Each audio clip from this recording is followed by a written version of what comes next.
Alright guys and girls, this is Jerningham here. Let's see which tiers they're in the UK. So let's look at some of the detail of all this then. To England first, areas which fall under Tier 4 rules include Sussex, Oxfordshire, Norfolk, Cambridgeshire and Suffolk, Waverley in Surrey. The remaining areas of Essex and Hampshire, apart from the New Forest, are also now in that top level.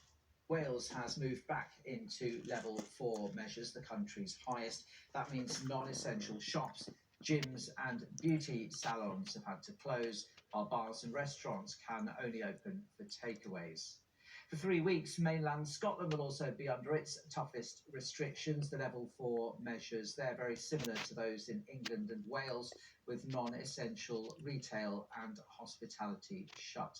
As for Northern Ireland, well, it has entered a 6-week lockdown today in an attempt to curb new infections. And there, the divided nature of politics is complicating the devolved government's response to the pandemic, as our senior Ireland correspondent David Blevins can tell us. Like the twin cranes of the Belfast shipyard, there are two opinions on most things in Northern Ireland, even coronavirus. A sore throat. It's health versus the economy, and some can see both sides, but fear the lights could be switched off for good during this 6-week lockdown. It's costing we reckon, around £2 million per week for our sector to remain closed during lockdown. And I would have no doubt that without some financial support that we could see some of our industry falling away, sadly. Tina McKenzie is a successful businesswoman. She wouldn't trade places with the politicians, but says they need to stop bickering and offer people some hope.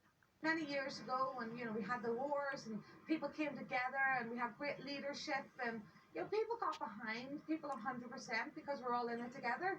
I think now, generally, people, including a lot of business leaders, they just don't have the time or the patience to navigate this kind of segregated politics that we have. So a lot of people just switch off to it. The Republic of Ireland has returned to level 5 lockdown, and this is the 4th time shops have shut in Northern Ireland. Many are now questioning the in-out approach.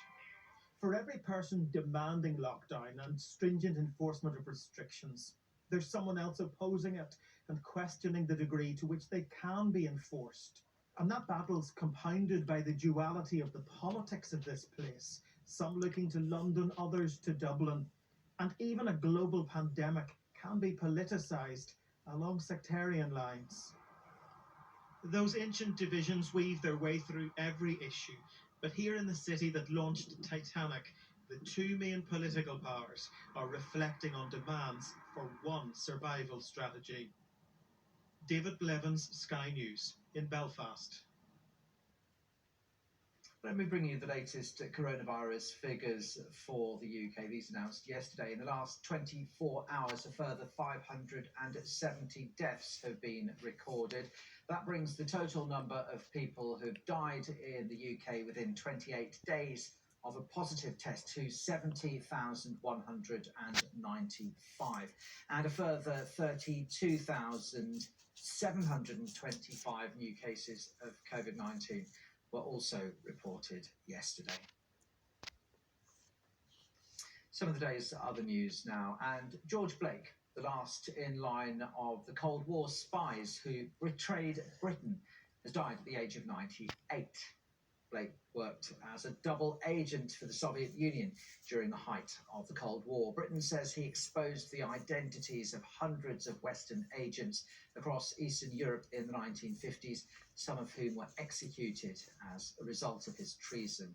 He was exposed in 1961 and jailed before escaping prison and fleeing to Russia 5 years later. The Home Secretary has said the Brexit trade deal will make the UK safer, allowing both sides to tackle serious crime and terrorism. Priti Patel's comments came in response to concerns from police chiefs about lack of access to a key EU information database. Brussels has said the UK will no longer have direct real-time access to sensitive information. Labour is calling on the government to use business rates relief returned by supermarkets to provide extra support for pub landlords.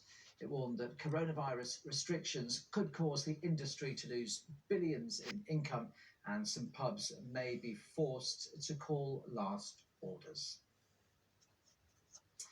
Coming up on Sky News, of course, is a very different feel to Boxing Day, and we'll find out how shoppers are planning to make the most of any of the Boxing Day sales. Well, I hope you all enjoyed that video. Enjoyed it, guys and girls, the video on YouTube, the news. But anyway, thanks for joining my stream. And if you're new here, thanks for joining. And yeah, see you in the next one. I'll let you barely get a shave. Run long again. Anyway, thanks for joining me. Peace.